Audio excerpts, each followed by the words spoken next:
joined by Rajya Sabha MP Sushil Modi and sir, Rahul Gandhi's plea has been dismissed in Gujarat High Court. What do you have to say?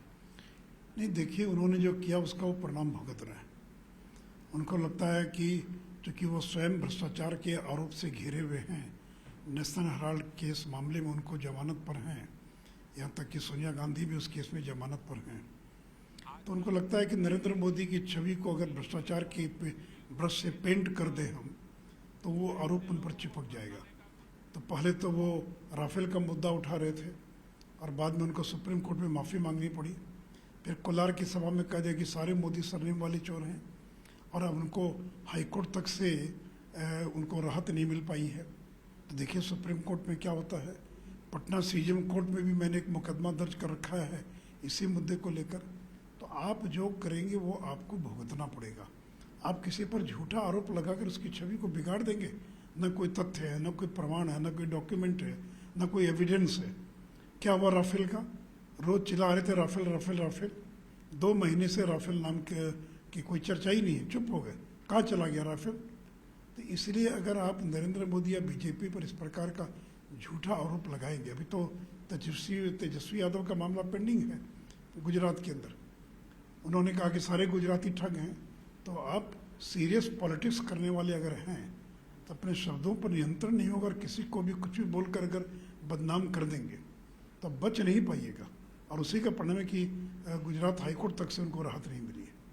Sir, on different issues, on July 4th, you chaired the meeting of UCC, and there you raised the question of the feasibility of UCC in tribal areas, including Northeast. So could you please elaborate on that?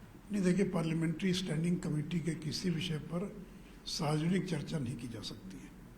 तो इसलिए उसका जो protocol है, उस protocol के अंदर parliamentary standing committee में क्या हुआ वो गोपनीय होता है, और उस पर कोई भी मीडिया के साथ कोई भी चर्चा नहीं हो सकती। Sir, Congress leader Manish Tiwari has said that Uniform Civil Code is actually a common civil code and it is antithetical to the Indian Constitution.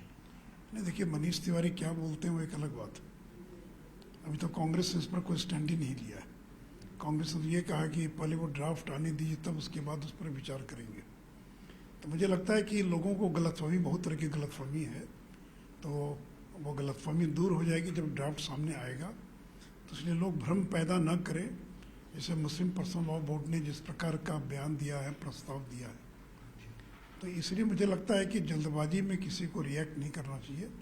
लोगों को जो अपना सुझाव देना है वो दे लॉ कमीशन को। लॉ कमीशन की रिपोर्ट आने के बाद उनका कोई ड्राफ्ट आता है, तब उस पर रिएक्ट करें तो ये ज़्यादा बेहतर होगा।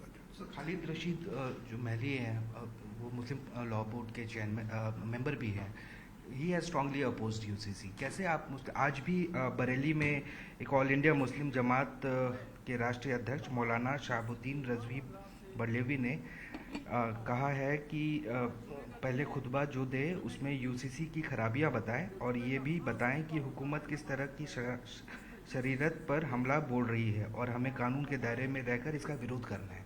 ये बरेली में आज बोला है। क्या बोला मुझे नहीं मालूम, कौन है, मैं भी उनको जानता भी नहीं हूँ। लेकिन दुनिया के अधिकांश देशों के अंदर एक ही सिविल लॉ है। अगर कोई भारत का मुसलमान अगर जाता है अमेरिका में, यूके में, यूरोप में, तो वहाँ क्या मुस्लिम सिविल लॉ अलग है और अमेरिकन के बाकी क्रिश्चियंस के लॉ अलग हैं क्या?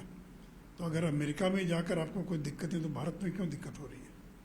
और ख़ास करके वैसे कानून जो डिस्क्रिमिनेट करते महिलाओं के प्रति, एक शादी होगी कि एक से ज़्यादा शादी होगी, तलाक के बाद मेंटेनेंस होगा कि नहीं होगा, तो ये तो ऐसी चीज़ें कि स्त्री पुरुष दोनों को समान अधिकार मिलना चाहिए। यहाँ तक कि हिंदुओं के अंदर भी बहुत सारे ऐसे कानून हैं जो महिलाओं के प्रति विभेद पैदा करते हैं, डिस्क्रिमिनेट करते हैं।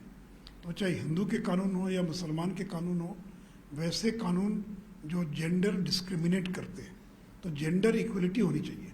ये तो संविधान का निर्देश है, नीति निर्देशक सिद्धांत में है। तो इसलिए कौन मुल्ला मौलवी क्या बोलता है उससे कोई फ़र्क नहीं पड़ता है, और लोगों को इंतज़ार करना चाहिए। और मैं मुस्लिम समाज से भी यही कहूँगा कि इंतज़ार करें, और जब दुनिया के बाकी देशों में आ सकता है, यहाँ तक कि पाकिस्तान के अंदर 4 शादी पर रोक है, वहाँ पर एक व्यक्ति 4 शादी नहीं कर सकता। तो अगर वहाँ 3 तलाक पर रोक है, 4 शादी पर रोक है पाकिस्तान में, तो यहाँ अगर कोई ऐसा कानून बनता है तो धर्म के आधार पर किसी को विरोध करने का कोई अधिकार नहीं है। सर, उत्तराखंड के सीएम पुष्कर धामी मिले थे होम मिनिस्टर अमित शाह से, और उन्होंने कहा कि जो उत्तराखंड का यूसीसी है that will be a template for the UCC of the country. नहीं, मुझे पता नहीं उन्होंने क्या कहा, इंतजार कीजिए आने का।